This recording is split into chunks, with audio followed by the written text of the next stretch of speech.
এইখন ফৰ্ম দেখিছে বন্ধুসকল আপোনালোকে গভৰ্ণমেণ্ট অফ আছাম অসম চৰকাৰ মুখ্যমন্ত্ৰী নিযুত মইনা স্কিম ইয়াত দেখিছে আপোনালোকে for HS BA BSc BCom and MA MSc MCom BEd first year students এনেকুৱা ধৰণত আছে ফৰ্মখন আপোনালোকে নিশ্চয় পাইছে আৰু আপোনালোকৰ কলেজৰ পৰাই দিয়া হ'ব এই ফৰ্মখন application form for HS first year এখন high secondary first year form হয় এনেকৈ লিখা থাকিব ইয়াত কোন ইয়েৰৰ হয় যদি বিএৰ হয় ইয়াত বিএ বুলি লিখা থাকিব ইয়াত চাওক প্ৰথমতে আছে ARN নম্বৰ এছ পাৰ দৰ্পণ পটেল যেহেতু আপোনালোকে দৰ্পণ পটেলত ৰেজিষ্ট্ৰেশ্যন কৰিছিলে এডমিশ্যন ল'বলৈ ARN নম্বৰটো ইয়াত ফিল কৰিব আপোনালোকে যিসকল হাই ছেকেণ্ডেৰী ফাৰ্ষ্ট ইয়েৰ হয় অৰ্থাৎ মেট্ৰিক দিছে এবাৰ মেট্ৰিক দি পেলাই হাই ছেকেণ্ডেৰী ফাৰ্ষ্ট ইয়েৰ এডমিশ্যন লৈছে নিশ্চয় দৰ্পণ পটেলত যেতিয়া ৰেজিষ্ট্ৰেশ্যন কৰিছিলে ARN নম্বৰটো আছে আপোনালোকৰ ARN নম্বৰটো ইয়াত ফিল কৰিব ফাৰ্ষ্টতে দেখিছে আপোনালোকে ফাৰ্ষ্টৰ ঘৰটোত ARN নম্বৰ বুলি আপোনালোকৰ মোবাইলত চেক কৰিব নিশ্চয় পাই যাব ইয়াৰ পিছত আছে পাৰ্চনেল ইনফৰমেশ্যন ফাৰ্ষ্টতে নেম অফ ষ্টুডেণ্টগৰাকীৰ নাম লিখিব ছাত্ৰীগৰাকীৰ নাম লিখিব ফাৰ্ষ্টতে ইয়াৰ পিছত আহি গ'ল মেৰিটেল ষ্টেটাছ অৰ্থাৎ ইয়াত লিখিব লাগিব বিয়া হোৱা নে বিয়া নোহোৱা ইয়াত ফাৰ্ষ্টতে যিটো অপশ্যন আছে ছিংগল আপোনালোকে সেইটোতে ৰাইট দিব আৰু এটা আছে মেৰিট আপোনালোকে ৰাইট দিব বক্সটোৰ ভিতৰত মেৰিটেল ষ্টেটাছটো আপোনালোকৰ ছিংগল হ'ব লাগিব যদি আপোনালোকে মেৰিট হৈছে এপ্লাই নকৰাই ভাল যিহেতু এইটো বাল্য বিবাহৰ এগেইনষ্টতে স্কিমটো লোৱা হৈছে বা এই স্কিমটো মুকলি কৰা হৈছে বাল্য বিবাহৰ এগেইনষ্টত সেইকাৰণে আপোনালোকে যিসকল বিয়া হৈছে বা আপোনালোকে মেৰিট হৈ আছে মেৰিট হ'ল আপোনালোকে এপ্লাই নকৰাই ভাল আপোনালোকে লাভ নকৰিব যদি মেৰিট হয় কথাটো গম পাইছে আপোনালোকে ভালকৈ বুজি পাইছে নিশ্চয় ইয়াৰ ডেট অফ বাৰ্থ 3 নম্বৰ যিটো অপশ্যন আছে ডেট অফ বাৰ্থটো ফিল কৰিব প্ৰথমতে দিনটো দিব তাৰপিছত মাহটো তাৰপিছত ইয়াৰটো ইয়াত লিখাই আছে DD MMYY দেখিছে আপোনালোকে য'ত DD আছে তাত আপোনালোকৰ তাৰিখটো লিখিব আৰু MMত মাহটো ধৰক ফেব্ৰুৱাৰী হ'ল 02 বুলি লিখিব মাৰ্চ হ'ল 03 তেনেকৈ ইয়াৰ পিছত ইয়াৰটো লিখিব আপোনালোকে কোন চনত জন্ম হৈছিলে 2001 বা 2000 বা 1998 তেনেকুৱা ধৰণৰ যিয়ে হওক আপোনালোকে লিখিব বছৰটো ইয়াৰ 4 নম্বৰ আছে name of father or mother or guardian আপোনালোকে ফাদাৰ মাদাৰ বা গাৰ্জেন যিকোনো এজনৰ নাম আপোনালোকে লিখিব মা ভাগৰ বা দেউতা ভাগৰ নামটো লিখিব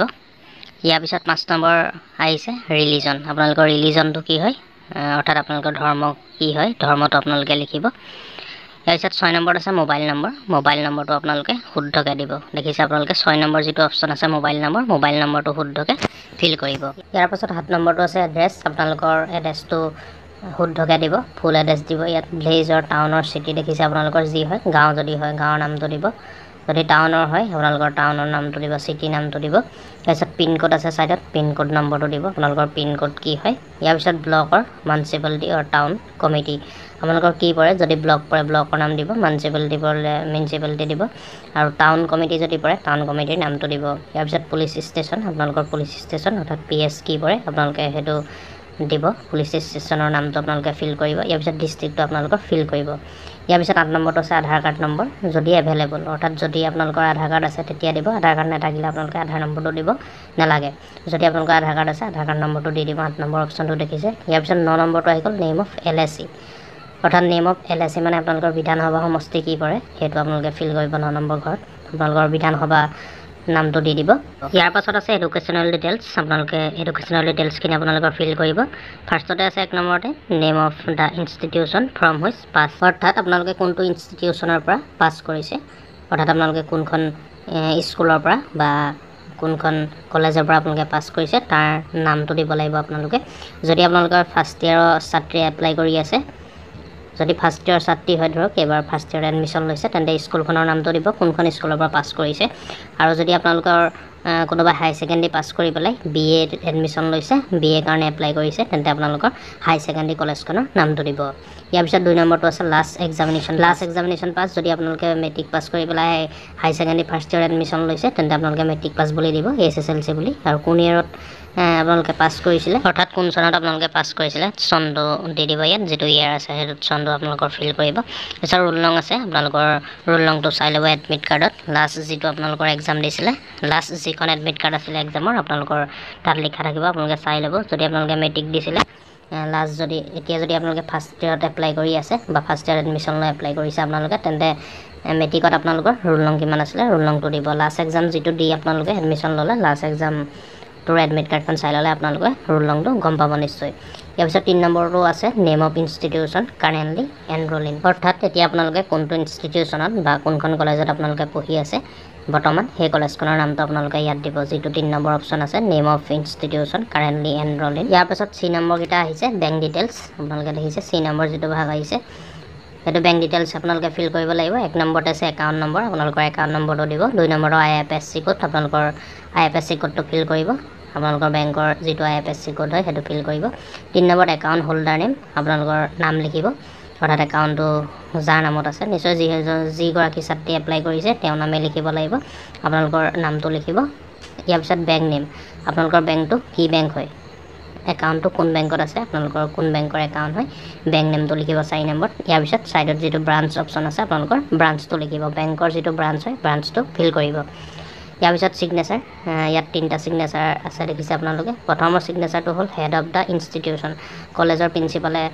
ছিগনেচাৰ কৰিব, ইয়াত প্ৰথমটো নকৰিব। 2 নম্বৰটো আছে পেৰেণ্টছ গাৰ্জেন, ইয়াত 2 নম্বৰটোত আপোনালোকৰ মা বা যিজনৰ নাম দিয়া আছে ফৰ্মখনত, যদি মাৰ নাম দিয়া আছে আপোনালোকৰ গাৰ্জেন হিচাপে বা পেৰেণ্টছ হিচাপে সেইজনে ইয়াত চহী কৰিব লাগিব। 2nd ঘৰটোত আপোনালোকে দেখিছে পেৰেণ্টছ গাৰ্জেন য'ত আছে তাৰ ওপৰতে ছিগনেচাৰটো কৰিব, অৰ্থাৎ চহীটো। ইয়াৰ পিছত ছিগনেচাৰ অফ দ্য ষ্টুডেণ্ট, আপোনালোকে নিজে চহী কৰি দিব, যিটো ছিগনেচাৰ অফ দ্য ষ্টুডেণ্ট আছে তাত নিজে চহী কৰিব লাগিব ছাত্ৰীগৰাকীয়ে, দেখিলে আপোনালোকে নিশ্চয়। গতিকে বন্ধুসকল ভিডিঅ'টো আজি ইমানেই আছিলে, আপোনালোকে নিশ্চয় বুজি পালে মুখ্যমন্ত্ৰী নিযুত মইনা আঁচনিৰ ফৰ্মখন আপোনালোকে কেনেকৈ ফিল আপ কৰিব। আৰু যিসকল ছাত্ৰীক দিয়া নাই আপোনালোকে কলেজত খবৰ কৰিব, আপোনালোককো দিব নিশ্চয়। যিসকলে দিয়া নাই আপোনালোকে প্ৰিন্সিপালৰ ওচৰত খবৰ কৰিব কলেজৰ, নিশ্চয় আপোনালোকক দিব, বহুত কলেজত দিয়া হ'ল ফৰ্মখন দিলে।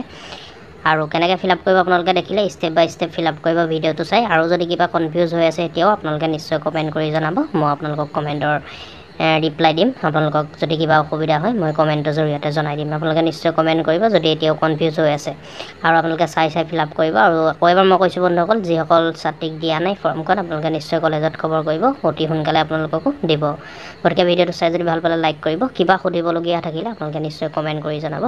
আৰু ভিডিঅ'টো চাই যদি ভাল পালে লাইকটো কৰিব, লগতে আমাৰ চেনেলটো ছাবস্ক্ৰাইব কৰি ল'ব। এনেকুৱা ধৰণৰ দৈনন্দিন আপডেটবোৰ আমাৰ চেনেলৰ জৰিয়তে দি থকা হয়, তাৰ কাৰণে আমাৰ চেনেলটো ছাবস্ক্ৰাইব কৰি ল'ব। ধন্যবাদ।